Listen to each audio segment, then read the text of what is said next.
અને સ્વાગત છે તમારું પૂનમ્સ ફ્લેવર કિચનમાં। આજે હું તમને શીખવાડવાની છું બેસનના લાડુ। ઘણા લોકો એને લીસા લાડુ પણ કહે છે। એકદમ ઈઝી રીતથી શીખવાડવાની છે। ના તો કોઈ ચાસણી કરવાની છે, ના તો કોઈ અંદર કલર નાખવાના છે, તો પણ એકદમ બહારથી કંદોઈને ત્યાંથી લાવીએ એવા જ બનશે। અને પહેલી વાર બનાવતા હશો તો પણ તમે આસાનીથી બનાવી શકશો। એની માટે મેં અહીંયા 1 વાટકો બેસન લીધેલો છે, એટલે કે તમે કટોરીનું માપ જુઓ તો 1 કટોરી છે અને વજનમાં તમે જુઓ તો 100 ગ્રામ જેટલો છે। એની સામે મેં અહીંયા 75 થી 80 ગ્રામ જેટલું ઘી લીધું છે, પણ આ બધા ઘીનો અત્યારે આપણે યુઝ નહીં કરીએ, જેટલું જોશે એટલું ઘી આપણે વાપરીશું। સૌપ્રથમ ગેસ ઉપર મેં અહીંયા એક કડાઈ લીધી છે, કાં તો આવી રીતે જાડા તળિયાવાળી લેવાની અથવા નોનસ્ટિક લેવાની। એની અંદર હવે અત્યારે હું ઘી નાખું છું। પહેલા ઘી છે એ ઓછું જ નાખવાનું, વધારે ઘી નાખી દેશો તો લાડવા ઢીલા થઈ જશે। ઓછું હશે તો અંદર નાખી શકાશે, પણ વધારે હશે તો કાઢી નહીં શકાય। ત્યારબાદ આ બેસન નાખી દેશું। મેં 2 ચમચી ઘી નાખ્યું છે અત્યારે, અને આ રીતે ધીમે ધીમે એને ધીમા તાપે, સ્લો ટુ મીડિયમ, બહુ ધીમો લાગે તો થોડોક મીડિયમ કરી દેવાનો, પાછો સ્લો કરી દેવાનો। સ્લો ફ્લેમ ઉપર આપણે આ ચણાના લોટને કે બેસનને શેકવાનો છે આ રીતે, અને ચાળીને લેવાનો જેથી ગઠ્ઠા ના પડે એની અંદર। અને ધીમા તાપે શેકવું ખૂબ જરૂરી છે, કારણ કે જો ફાસ્ટ ફ્લેમ ઉપર શેકશો તો બહારથી તો એ તરત લાલ થઈ જશે, પણ અંદરથી એ કડક કડક રહેશે। હજી આમાં મને ઘી ઓછું લાગે છે એટલે થોડુંક 1 ચમચી જેટલું નાખું છું, વધારે નહીં નાખવાનું, કારણ કે પહેલા છે એ તમને કોરો કોરો જ લાગશે। જેમ એ શેકાશે એમ અંદરથી ઘી હજી છૂટું પડતું જશે અને પછી એકદમ ઢીલું થઈ જશે। એટલે હવે ધીમા તાપે આને આ રીતે આપણે શેકી લેવાનો છે। 10 મિનિટ મેં આને શેકી લીધું છે। વચમાં મને ઘી ઓછું લાગતું હતું તો મેં 1 ચમચી નાખ્યું હતું, એટલે ટોટલ 4 ચમચી નાખ્યું છે। અને જ્યારે શેકતા હો ત્યારે તે ચમચામાં ચોંટે તાવીથામાં એ પણ કાઢીને અંદર નાખી દેવાનું, નહીંતર એ કાચું રહી જશે તો ટેસ્ટ ખરાબ કરી દેશે।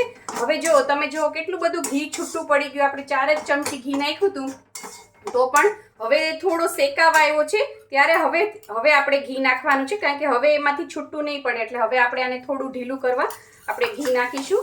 1 ચમચી જેટલું મેં ઘી નાખ્યું છે, જો એટલે 1 જ ચમચીમાં એ કેવું સરસ ઢીલું થઈ ગયું।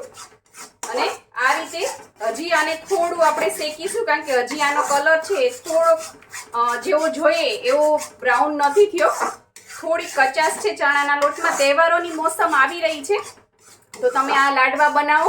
12-13 મિનિટ થઈ ગઈ છે। આમાં જે છે એ લોટ શેકવાનું જ છે, થોડીક ધીરજ રાખીને 15 મિનિટમાં જ લોટ શેકાઈ જશે। બાકીની બધી પ્રોસીજર તો એકદમ ઈઝી છે।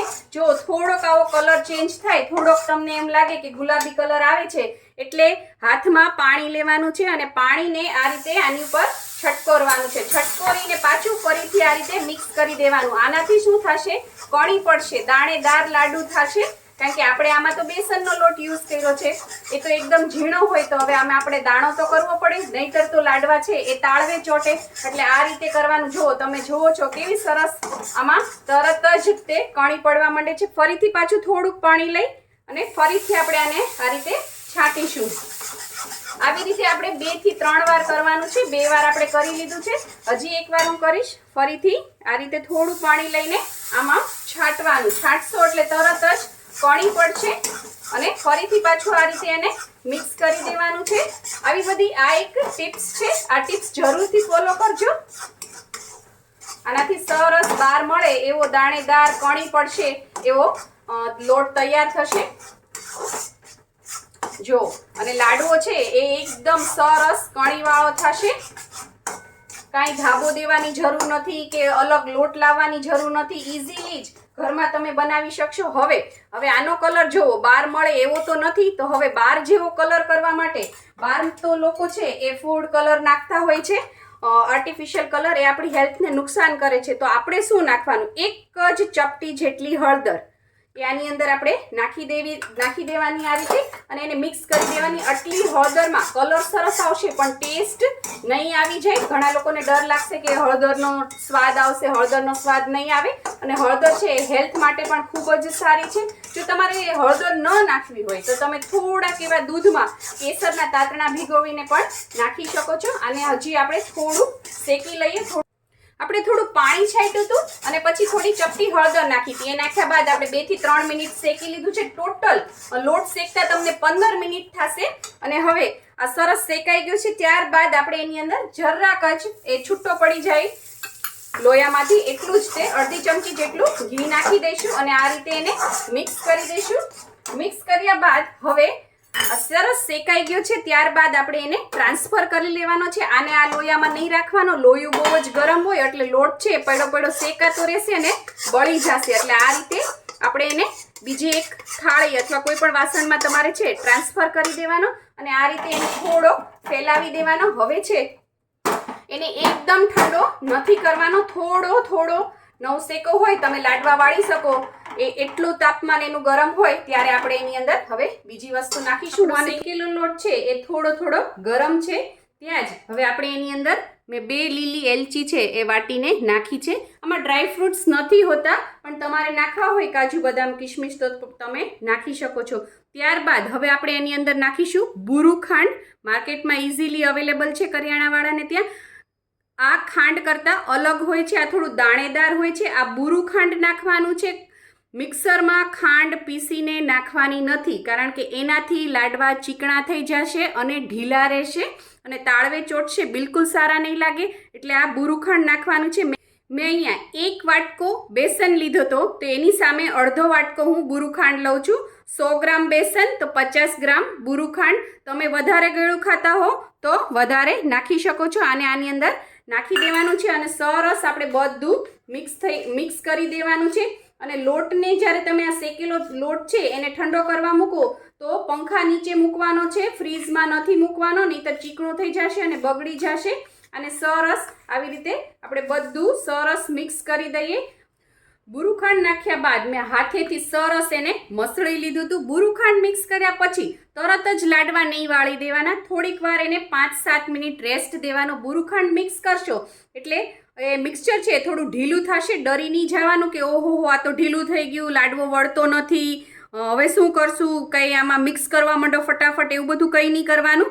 એને 10 મિનિટ રહેવા દેજો. ઓટોમેટિક ઘી છે એ જામવા માંડશે અને મિક્સચર છે સરસ રેડી થઈ જશે. આ રીતે જો મેં એક પોર્શન લીધો એમાંથી આ રીતે લાડવો વાળવાનો, પછી આ રીતે હાથમાં આ રીતે તમારે કરવાનું છે. આનાથી સરસ રાઉન્ડ શેપ આવી જતો હોય છે.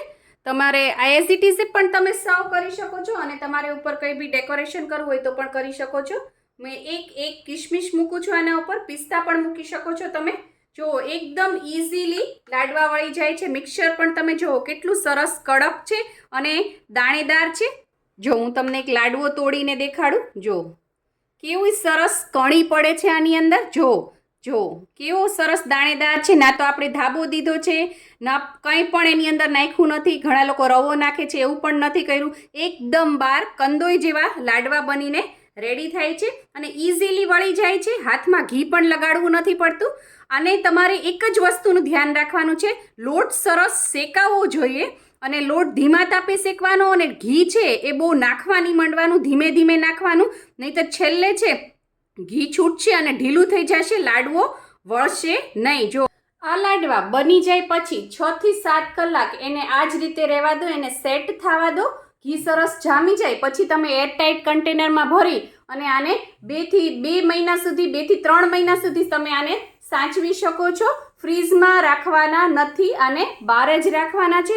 અને આ લાડવા બનાવવામાં ખૂબ જ ઓછું ઘી જોવે છે. તમે જો આપણે લીધું હતું ઘી, એમાંથી પણ હજી કેટલું બધું ઘી બચ્યું છે. 100 ગ્રામ જેટલો આપણે બેસન લીધો હતો એમાં આપણે 40 થી મેક્સ 50 ગ્રામ જેટલું જ ઘી જોતું હશે. એટલે 100 ગ્રામ બેસનમાંથી 10 લાડવા બનીને તૈયાર છે. અને તમે કલર જુઓ, એનો કલર કેટલો સરસ અસલ આપણે બહારથી લાવીએ એવો જ થયો છે. જો તમને મારી આ રેસીપી પસંદ આવી હોય તો લાઇક, શેર, કોમેન્ટ કરો. પ્લીઝ મારી ચેનલને સબસ્ક્રાઈબ કરો અને હા, બેલ આઇકન દબાવવાનું ના ભૂલશો, જેથી આવી જ સરસ મજાની વાનગીઓ તમારા સુધી પહોંચતી રહે. Thank you. આવજો.